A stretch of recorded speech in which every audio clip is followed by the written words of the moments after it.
So, if you are watching this video, it is because you have already read the first vignette of Loteria. After reading this vignette, it is important to take some time to analyze what is going on in the story.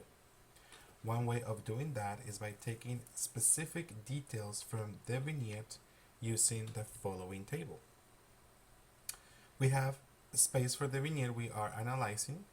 We also have a column for places or setting, a column for people or characters, then another column for other elements, and finally another column for phrases or dichos in Spanish.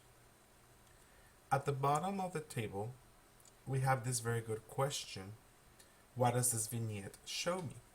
When you answer this question, you're basically explaining on your own words what is important for you from what you just read. Note, you are not summarizing. You are just making sense of what you just read. On the corner of the table, I have another box for themes.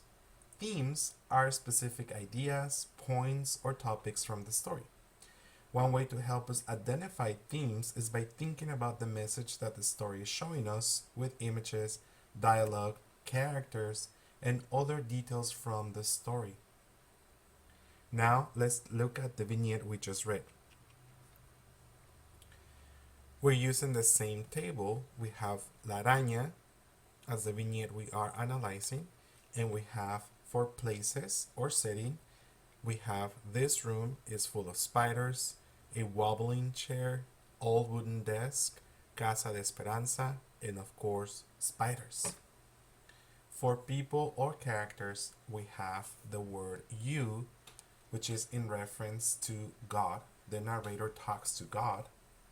Then we have Tencha, the narrator's aunt, and we have Julia, the counselor.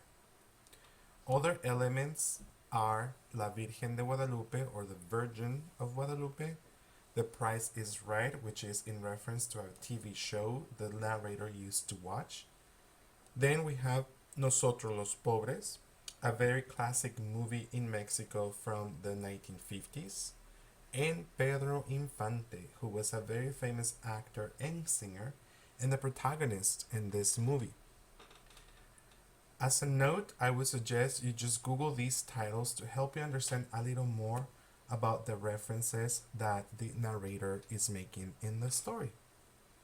Finally, for phrases, I have a lot of words in Spanish.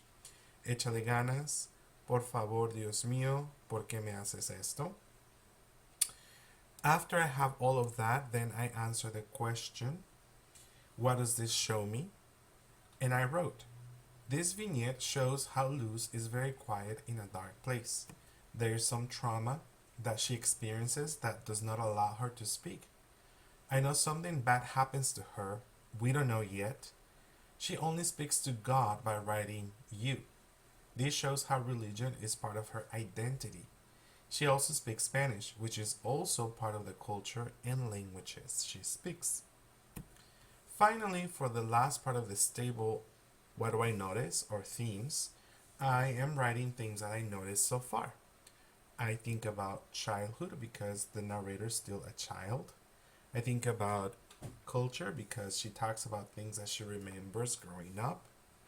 I think about religion because she's talking to God, and there's this image of La Virgen de Guadalupe.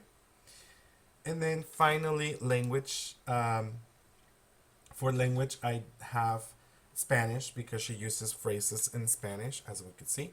And last, we have, I notice that there's some sadness. Very sad and quiet in a dark room. I hope this was helpful.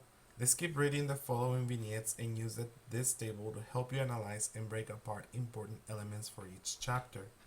As usual, let me know if you have any questions or need a little more help with analyzing the vignettes from the novel.